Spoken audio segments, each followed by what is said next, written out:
зубайдуллоҳи розиқи 80 соларо боз ба ШИЗО бурданд. мақомот сабаби бастани дуконҳои китоби диниро шарҳ доданд. ҳукумати тоҷикистон вазороти идора ва мақомоти маҳаллии ҳокимияти давлатиро вазифадор кард ки аз хароҷоти дуюм дараҷаи маблағҳои буҷет худдорӣ кунанд. мақомоти зиндони шаҳри ваҳдат зубайдуллоҳи розиқ узви 80-солаи раёсати олии ҳизби наҳсати исломиро бори дигар ба утоқи ҷаримавии зиндон маъруф ба ШИЗО андохтааст. сабаби ҷазо гирифтани раиси пешини академияи исломии ҳизби наҳсати исломии тоҷикистонро мақомот таълими ғайриқонунии динӣ дар маҳбас номиданд. аммо писари ӯ ҳисомиддини зубайдулло ки дар аврупо паноҳанда аст ба паём гуфт ки мақомот ҳамеша барои ҷазо додани падараш баҳона мекобанд ва ин дафъа сабаб ин шудааст ки аз ҷои хобаш қуръон ва китоби аҳодиси паёмбарро пайдо карданд. ба гуфтаи писараш зубайдуллоҳи розиқро дирӯз ба ШИЗО интиқол доданд, аммо хонаводааш танҳо имрӯз дарак ёфтаанд. дар ҳамин ҳол маълум нест пирамарди 80-сола чанд рӯз дар утоқи ҷаримавӣ боқӣ мемонад. ҳисомиддин мегӯяд хонаводаашон кӯшидаанд инро муайян кунанд, аммо бинобар арафаи ид будан ин кор ба онҳо даст надодааст.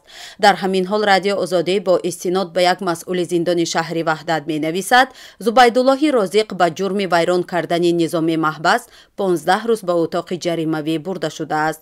ӯ иддао кардааст бо вуҷуди даъватҳои батакрор зубайдуллоҳи розиқ бо истифода аз китобҳои мазҳабӣ ба таълими динии ҷавонон идома дод. мо домуллоро эҳтиром дорем, гуфтем марҳамат, намоз хонед, дуо кунед, лекин дар маҳбас таълими динӣ ғайриқонунӣ аст. боз мешунавем ки кори худро идома додааст. дафъаи гузашта ҳам гуфта будем, риоя нашуд, шаҳр додааст намояндаи зиндони ваҳдат. зубайдуллоҳи розиқро моҳи июли имсол ба гуноҳи вайрон кардани низоми маҳбас ба ҳуҷраи ҷаримавӣ бурда буданд. танҳо пас аз як ҳафта ва бо назардошти вазъи бади саломатӣ ва мусоидати идораи омбудсмен ба утоқи муқаррарӣ баргардониданд. зубайдуллоҳи розиқ соли 2015 боздошт ва бо иттиҳоми сохта ба 25 сол зиндон маҳкум шуд. дар тоҷикистон дуконҳои фурӯши китобҳои диниро дубора баста ва сабаби онро шаҳр доданд.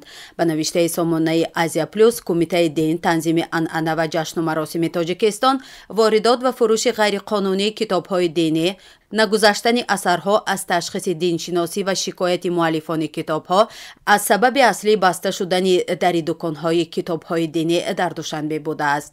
Афшини Муқим сухангӯи Кумитаи дин ба расонаҳои маҳаллӣ гуфта, ки дар баробари дуконҳо дари чанд чопхона низ бо ин далел баста шуда, нисбати соҳибони дукон ва чопхонаҳо протоколи ҳуқуқвайронкунии маъмурӣ тартиб дода шудааст.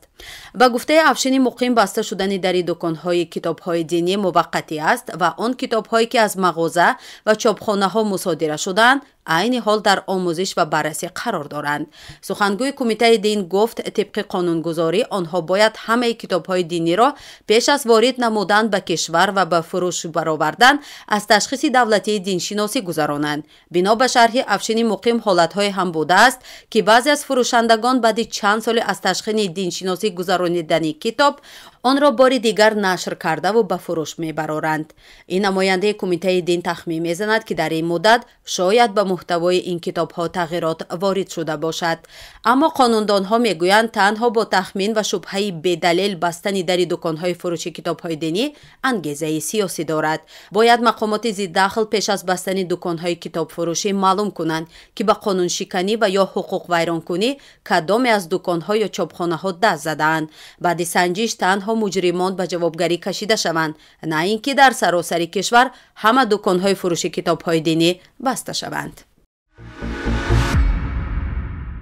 ҳукумати Тоҷикистон вазорати идора ва мақомоти маҳаллии ҳокимияти давлатиро вазифадор кард ки аз хароҷоти дуюмин дараҷаи маблағҳои буҷет худдорӣ кунанд. дар ин бора дар портали иттилоотии ҳуқуқи вазорати адлияи ҷумҳурӣ санаде нашр шудааст. ҳамчунин дар ин санад дар бораи андешидани чораҳои зарурӣ дар самти истифодаи мақсадноки маблағҳои буҷетӣ, худдорӣ аз хароҷоти дуюмин дараҷа, дарёфти сарчашмаҳои нави даромад, иҷрои сифатнок ва пурраи қисми даромади буҷети давлатӣ, идоракунии самароноки молияи давлатӣ, сухан меравад. бино ба маълумоти вазорати молия қисмати даромади буҷети давлатӣ дар нимсолаи аввали соли равон 2% бар зиёд иҷро шуда ба буҷет 15.1 миллиард сомонӣ ҳудуди 1.5 миллиард доллар маблағ ворид шудааст. гуфта мешавад хароҷоти буҷети давлатӣ дар зарфи 6 моҳи соли равон ҳудуди 14.2 миллиард сомониро ташкил дод ки 10% ё 1 миллиарду 300 миллион сомонӣ зиёдтар нисбат ба ҳамин давраи соли 2021 аст. дар ҳамин ҳол тибқи маълумоти вазорати молияи ҷумҳурӣ ягон бахши давлатии тоҷикистон маблағеро ки дар буҷети давлатӣ пешбинӣ шудааст пурра дарёфт накардааст.